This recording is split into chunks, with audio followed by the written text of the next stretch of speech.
Right. ఆది శ్రీనివాస్ గారు, నిన్నటి జరిగిన పరిణామంపై మీ కామెంట్ ఏంటి?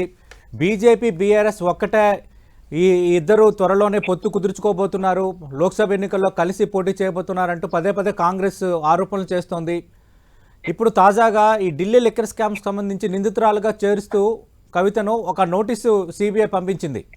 దీనిపై మీ స్పందన ఏంటి సార్? ఇప్పుడు వాళ్ళు రెండు పార్టీలు కలిసి పోటీ చేస్తాయా, విడిగా పోటీ చేస్తారనేది కాంగ్రెస్ పార్టీకి అభ్యంతరం లేదు. ఏ రోజు కూడా ఆ విషయంలో మేము అలా చెప్పలేము. మొదటి నుంచి కూడా కాంగ్రెస్ పార్టీ చేసేటువంటి ఆలోచన ప్రజలలో గుర్తించకపోయింది. ఆరోపణ ఏంటంటే బీఆర్ఎస్ బీజేపీ ఒకటే అని చెప్పగలిగిన మేము. ఈ గల్లీలో లొల్లు పెట్టుకున్నట్టు కనిపిస్తున్నారు, ఢిల్లీలో దోస్తిగా ఉంది. గత 9.5 సంవత్సరాల పరిపాలనలో బీజేపీకి అనుకూలంగా ఉన్నటువంటిది బీఆర్ఎస్ పార్టీ. ఒకవేళ బీఆర్ఎస్ పార్టీ కోటేసిన బీజేపీ కోటేసినటువంటి మాట మనం చెప్పేటువంటి క్రమంలో మొన్నటి రోజు ప్రజలు విశ్వసించారు. ఈరోజు ఉపరాష్ట్రపతి ఎన్నిక కానీ, రాష్ట్రపతి ఎన్నిక కానీ, అనేక కీలక బిల్లులు కానీ, లేదా నల్ల చట్టాలు, వ్యవసాయ చట్టాలకు సంబంధించిన అంశంలో కూడా వారికి కలిసి ఉందని చెప్పిన ప్రజలు నమ్మగలిగారు. అన్ని వర్గాల ప్రజలలో కూడా ఒక చర్చ జరిగింది. ఆ క్రమంలోనే మొన్నటి ఎన్నికల్లో తెలంగాణలో కాంగ్రెస్ పార్టీకి అనుకూలమైన వాతావరణం ప్రజలు ఇచ్చారు. పెరిగి కాంగ్రెస్ పార్టీ అధికారంలోకి వచ్చింది. ఈ రోజు లిక్కర్ కు సంబంధించిన కేసులో మొదటి నుంచి మేమంటలేము, భారతీయ జనతా పార్టీకి సంబంధించినటువంటి ఉన్నత శ్రేణి నాయకులు, ఎంపీగా ఉన్నటువంటి వాళ్ళు, మాజీ ఎంపీలే, మేము కవిత గారిని అరెస్ట్ చేయకపోవడం వల్ల మాకు నష్టమే, మేము బీఆర్ఎస్ ఒకటే చెప్పి అనుకుంటున్నా చెప్పి బీజేపీలో ఓపెన్ గా ఆన్ ది రికార్డ్ పత్రికలు కూడా వచ్చినటువంటి మీరందరూ కూడా చూసారు. ఈ క్రమంలో వాళ్ళకి జరిగిన నష్ట నివారణ చర్యలలో అంటే బీజేపీ బీఆర్ఎస్ ఒకటే చెప్పడం వల్ల బీఆర్ఎస్ పార్టీ జరిగిన నష్టాన్ని గుర్తించి ఆలస్యంగా ఇప్పటికైనా మనం కవితమైన స్పీడ్ గా నిర్ణయం తీసుకోకపోతే, ఈ రోజు కవితను ఒకవేళ రేపు అరెస్ట్ చేయకపోతే రేపు తెలంగాణలో భారతీయ జనతా పార్టీ ప్రజలు అమ్మనటువంటి బాగుంటున్న ఒక ఎత్తుగడగానే మేము భావిస్తున్నాం. ఈరోజు వాళ్ళకి చిత్తశుద్ధి ఉంటే ఎప్పుడో ఆమెను అరెస్ట్ చేయాల్సింది. ఆమె కీలకమైనటువంటి కవితను త్వరలో అరెస్ట్ చేస్తారని అంచనాలో ఉందా కాంగ్రెస్ పార్టీ? ఇప్పుడు అది వాళ్ళ రాజకీయ అవసరాల కోసం వాడుకుంటున్నట్టుగానే సిబిఐ ఉంది. అనేక సందర్భాలు అన్నాం, ప్రశ్నించే గొంతుకులను వాళ్ళ అవసరాలకు అనుగుణంగా ఆయా రాజకీయ పార్టీల అణచివేతకు చేయడానికి ఉపయోగించుకునే విధంగా వాళ్ళ అవసరాలకు, వాళ్ళకి లాభాలకు అనుకూలంగా సిబిఐను మర్చుకుంటారు చెప్పండి. నిదర్శనం రేపు అరెస్ట్ చేస్తే అదే అనుకోవాల్సి వస్తుంది ప్రజలు కూడా. ఈరోజు గత 8-10 మాసాల క్రితం అరెస్ట్ చేస్తున్నట్టుగా చెప్పి ఏదో ఒప్పందం జరిగి, ఏదో ఒడంబడికలు జరిగి ఇద్దరి మధ్యలో రాష్ట్ర ఒప్పందాలు జరిగి ఆ రోజు కవిత అరెస్ట్ ఆగిందని మా ఆరోపణల కంటే ఎక్కువ భారతీయ జనతా పార్టీ అధికారంలో ఉన్నటువంటి వాళ్ళు ఆరోపణలు చేసి మీరు చూసారు. అదే అంటున్నా. ఏదో కేజ్రీవాల్ కూడా ఒక వార్త ఇస్తున్నారు, కేజ్రీవాల్ కూడా అరెస్ట్ రంగం సిద్ధమైంది. అంటే కేజ్రీవాల్ కాంగ్రెస్ పార్టీ పొత్తు పెట్టుకోబోతుంది, 4 సీట్లు వాళ్ళు, 3 సీట్లు భీమాని ఇండియా కూటమితో పొత్తు కలిసినటువంటి వాళ్ళందరిపైన ఏదో రకంగా ఒత్తిడి సిబిఐ ద్వారా పెంచుతున్నట్టు మనం చూస్తున్నాం. ఈరోజు కవితకు సంబంధించి ఒకరు తప్పు చేస్తే మన అరెస్ట్ కావాల్సిందే. మొదటి చూపు తప్పు చేసే వారిని ఉపేక్షించేవారు మీకు అంటున్నారు. ఈరోజు కాళేశ్వరం పై తప్పులు విజిలెన్స్ చేసినాం, రేపు సిట్టింగ్ జడ్జితో న్యాయ విచారణ చెప్తా అంటున్నారు. అందులో కూడా తప్పు చేసిన వారిని జైలుకు పంపాల్సిందని చెప్పనేది కాంగ్రెస్ పార్టీ కూడా అంటున్నది. కాంగ్రెస్ తో పొత్తు కుదుర్చుకుంటున్నారు కాబట్టి కేజ్రీవాల్ అరెస్టుకు రంగం సిద్ధం చేస్తున్నారండి. ఆల్రెడీ ఢిల్లీలో మీ రెండు పార్టీల మధ్య పొత్తు కూడా కుదిరింది. మరి కవిత కానీ బీఆర్ఎస్ కానీ బీజేపీతో పొత్తు కుదుర్చుకోవడానికి సిద్ధమవుతున్నప్పుడు ఎందుకు అరెస్ట్ చేస్తారు? అక్కడికి కాంట్రడిక్షన్ ఉంది. ఇక్కడ మా పాయింట్ మీకు అర్థం. టిఆర్ఎస్ పార్టీతో బీజేపీ పొత్తు పెట్టుకుంటే పుట్టి ముట్టు చెప్పని బీజేపీ ఆలస్యంగా గ్రహించినట్టుంది. వాళ్ళు నష్ట నివారణ చర్యలు ఇప్పుడు జరుపుతున్నట్టు కనిపిస్తుందో చెప్పడానికి ప్రయత్నిస్తున్నా. వాళ్ళ నష్ట నివారణ చర్యలుగా బీఆర్ఎస్ తో మేము ఒకటి కాదని చెప్పడానికి ఆమెను అరెస్ట్ చేయడం కోసం ప్రయత్నం చేస్తున్నాం అనేటువంటి భావన వ్యక్తం చేస్తున్నా. చట్టపరంగా లిక్కర్ కేసులో ఆమె ఓ మహిళ ఉండి లిక్కర్ కేసులో వ్యాపారంలో ఉండడం ఏందని కూడా అనేక సందర్భంలో అనుకున్నాం.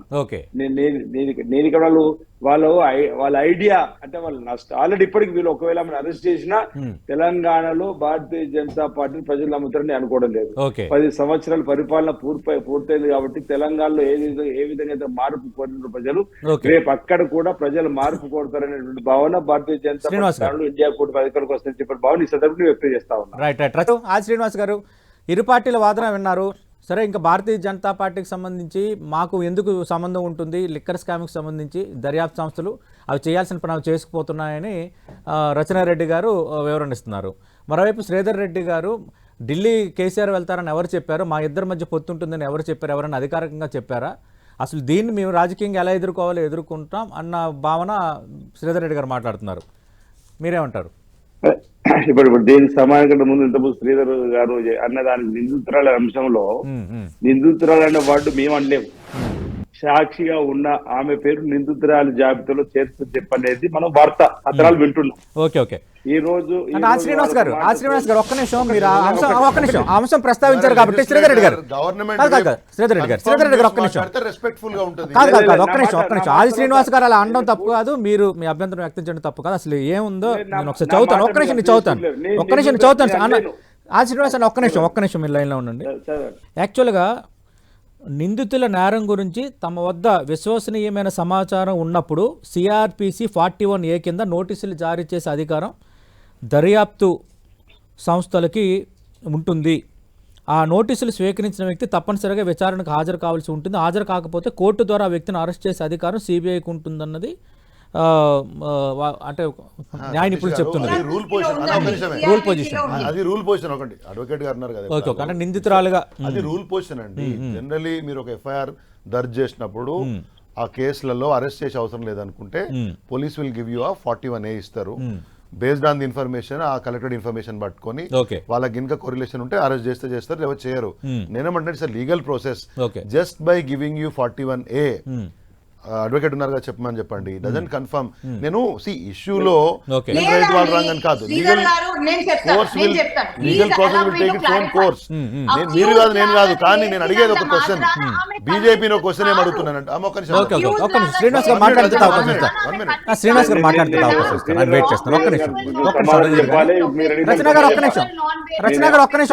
గారు మాట్లాడిన తర్వాత మీరు రెండింటికి కలిపి వివరణ ఇద్దరు కానీ శ్రీనివాస్ గారు మాట్లాడండి. ఇప్పుడు నేను నిందితురాలన్న వాడు నా నోట్లకి అనలేను, అరెస్ట్ చేస్తారు అని నేను అనలేను. రాజకీయ కోణంలో పేపర్లు నిందితురాలు చేర్చారు, అరెస్ట్ చేస్తే రాజకీయ కోణంలో అరెస్ట్ చేసేందుకు అవకాశం ఉంటుందేమో అనేది నా భావన. వారు అంటున్నప్పుడు సోనియా గాంధీ గారు, రాహుల్ గాంధీ గారు కూడా కేసులో ఉన్న నిందితురాలు మీరు అనొచ్చని చెప్పి అంటారు కదా.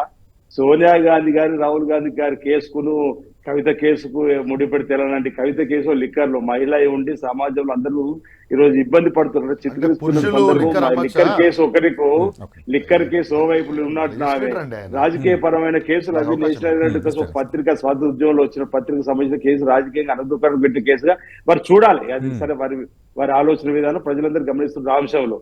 రెండోది, ఈ రోజు మీరు వేసినటువంటి ప్రశ్నలకు ఇద్దరు కలిసి వాదించేటువంటి క్రమంలో ఈరోజు ఎన్నికల సర్వేలు అయినప్పుడు కూడా తెలంగాణలో మాత్రం నాకు తెలిసినప్పటికూ టీఆర్ఎస్ పార్టీ పోటీలు ఉంటుందని అనుకోవడం లేదు. ఈరోజు భారతీయ జనతా పార్టీ, కాంగ్రెస్ పార్టీ పోటీ ఉంటుంది అనేది అనేక సర్వేలు చెప్తున్న క్రమంలో మేము అధికారంలో వచ్చి 2 మాసాల క్రమంలో చేపడుతున్న కార్యక్రమంలో ప్రజలు మా వైపు ఉంటున్న భావన ఒకటి, మార్పు దేశంలో కూడా కోరుతున్న ఒక భావన సందర్భం వ్యక్తం చేస్తున్నా. ఈరోజు కాశ్మీర్ నుంచి కన్యాకుమారికి రాహుల్ గాంధీ గారు పాదయాత్ర తదుపరి వారి ఇమేజ్ కానీ ప్రజలు ఇటువైపు చూస్తున్నా కానీ, మణిపూర్ నుంచి ముంబైకి పాదయాత్ర న్యాయయాత్ర చేస్తున్న సందర్భంలో కానీ ఈరోజు ప్రశ్నించే గొంతుకులను ఇక్కడ టీఆర్ఎస్ పార్టీ ఏ విధంగా అయితే అరెస్ట్ చేసి ధర్నా చౌకులు లేకుండా చేసేటువంటి సందర్భంగా కేంద్రంలో కూడా అదే కాదు, ప్రశ్నించే గొంతుకులను అరెస్ట్ చేస్తుంది, ప్రశ్నించే గొంతుకులు లోక్సభ నుంచి గట్టి వేస్తుంది. ఈ రోజు ఇవైనా చూసారు, వాళ్ళు కూడా జన్ ధన్ ఖాతాలు ఏటా 2 కోట్లు వేస్తాను వేయలేరు. ఈరోజు జిఎస్టీ పేరిట పెట్రోల్ పెరిగింది, డీజిల్ పెరిగింది, నిత్యావసరాలు ఇవన్నీ కూడా ఆ ఎన్నికల సమయంలో ఆ ప్రజలందరూ కూడా గమనించి ఆ పార్టీని మార్పు కొడుతని చెప్పిన భావన ఈ సందర్భంగా వ్యక్తం చేస్తున్నారు. ఈరోజు టీఆర్ఎస్ బీజేపీ రోజు ఒకటే అనేది ప్రజలలో బలీయంగా వెళ్ళిపోయింది. అది నేను అంటున్నటువంటి మాట కాదు, టీఆర్ఎస్ అంతర్గతంగా అడుగుతున్నా బలీయంగా వెళ్ళిపోయింది అంటున్నారు. అలాగే మీరు ఇదే అంశాన్ని ఆరోపణ చేస్తున్నారు. ఇప్పుడు కవిత విషయంలో ఈ సిబిఐ అడుగులు చూస్తున్నప్పుడు కూడా ఇంకా అదే వ్యాఖ్యలకు కట్టుబడి ఉంటుందా కాంగ్రెస్ పార్టీ, లేదంటే వెనక్కి తగ్గుతుందా? నేను అదే నేనేమంటున్నా ఇప్పుడు ఇక్కడ ఏమంటున్నట్టే టీఆర్ఎస్ తో బీజేపీ ఒకటి కావడం వల్ల టీఆర్ఎస్ పార్టీ ప్రభుత్వం కోల్పోయింది, మాకు లోపాయకారి మిత్రులు ఉన్నటువంటి ప్రభుత్వం రాలేదు.